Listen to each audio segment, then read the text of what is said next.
अधिकार पण योग्य ते बोलावं असं छगन भुजबळांनी म्हटलंय। बोलताना तोल जाता कामा नये छगन भुजबळ यांनी हा सल्ला जो आहे तो मनोज जरांगेंना दिलाय। जरांगेंनी बावनकुळेवर केलेल्या टीकेनंतर छगन भुजबळ यांनी हा सल्ला दिला।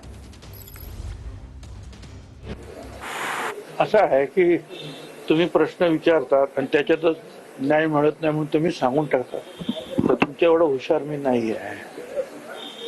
आतापर्यंत मला एवढंच आहे, आता लोकशाही आहे, प्रत्येकाला बोलण्याचा पण योग्य ते बोलावं।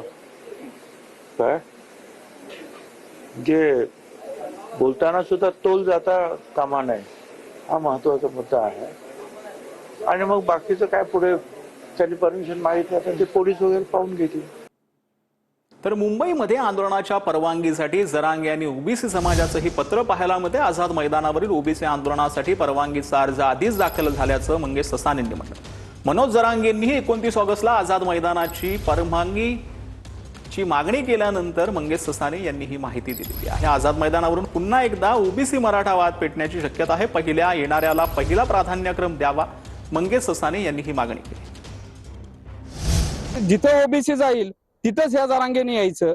आमचं ह्या प्रशासनाला विनंती आहे, फर्स्ट कम फर्स्ट सर्व या बेसिसवर प्राधान्यक्रमाने तुम्ही ही परवानगी दिली पाहिजे। आम्ही सगळ्या अटी नियम पाळण्याची आमची तयारी आहे। आम्हाला परवानगी जर नाही दिली आणि त्यांना जर दिली तर आम्ही इथं आझाद मैदानावर येऊन एन केन मार्गाने कुठनंही येऊ। मग लॉ अँड ऑर्डरची काय सिच्युएशन झाली तर त्याला जबाबदार सर्वस्वी हे प्रशासन असेल। संपूर्ण नाशिकला खड्ड्यामध्ये घालण्याचं काम महाजनांनी केल्याचं जाधवांनी म्हटलंय। भास्कर जाधवांनी मंत्री गिरीश महाजनांवरती ही टीका केली। बहुतांशी भ्रष्टाचार करणारे लोक हे मंत्री गिरीश महाजनांचे नातेवाईक आहेत। गिरीश महाजनांचे ते नातेवाईक आहेत आणि म्हणून गिरीश महाजनांच्या नातेवाईकांनी मोठा भ्रष्टाचार केला। संपूर्ण नाशिक खड्ड्यामध्ये घालण्याचं काम हे गिरीश महाजनांनी केलं। खूप मोठा भ्रष्टाचार करण्याचं काम हे ते कुंभमेळा मंत्री असल्यामुळं त्यांच्याकडून होतंय आणि म्हणून त्यांना प्रमोशन म्हणून त्यांना पुन्हा नाशिकचं पालकमंत्रीपद दिलं। मला असं वाटतं भरत गोगावलेंना सुद्धा अधिक खड्डे पाडण्याकरता म्हणून तो पालकमंत्रीपद दिलं असावं। तर संभाजीनगर काँग्रेस खासदार कल्याण काळे आणि अब्दुल सत्तार पुन्हा एकत्र आले। सिल्लोडच्या जुना पाणी वाडीतील कुस्तीच्या मैदानात दोघांची हजेरीत पाहायला मिळते। काही दिवसांपूर्वी सत्तारांच्या निवासस्थानी कल्याण काळेंनी भेट घेतली।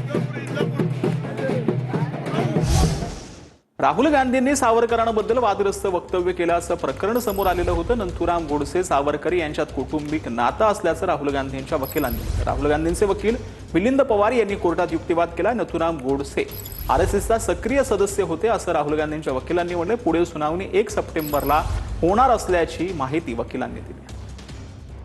प्रत्येकाने विचारलं की गोपाळ गोडसे हे तुमचे आईचे वडील आजोबा बरोबर आहे, सिंधू गोडसे तुमची आजी आईची आई बरोबर आहे, हिमानी सावरकर तुमच्या मातोश्री बरोबर आहे, तुमचे वडील म्हणजे अशोक सावरकर हे विनायक सावरकरांचे पुतणे, त्यांनी ते मान्य केलं। म्हणजे सावरकर आणि गोडसे हे एकमेकाचे नातेवाईक आहेत हे त्यांनी काल मान्य केलं। संघाची स्थापना झाली आणि म्हणून त्या अनुषंगाने मी त्याला प्रश्न विचारलं, त्याने मला काल ऍडमिशन दिली। हे म्हणणे खरे आहे, माझे आजोबा गोपाळ गोडसे व नथुराम गोडसे हे राष्ट्रीय सेवक संघाचे सक्रिय कार्यकर्ते होते, म्हणजे हे संघाचे कार्यकर्ते होते आणि कालांतराने हिंदू महासभेशी पण जोडले गेले नथुराम गोडसे। आणि 1/9/2026 आता पुढच्या क्रॉससाठी आता ही केस ठेवलेली आहे।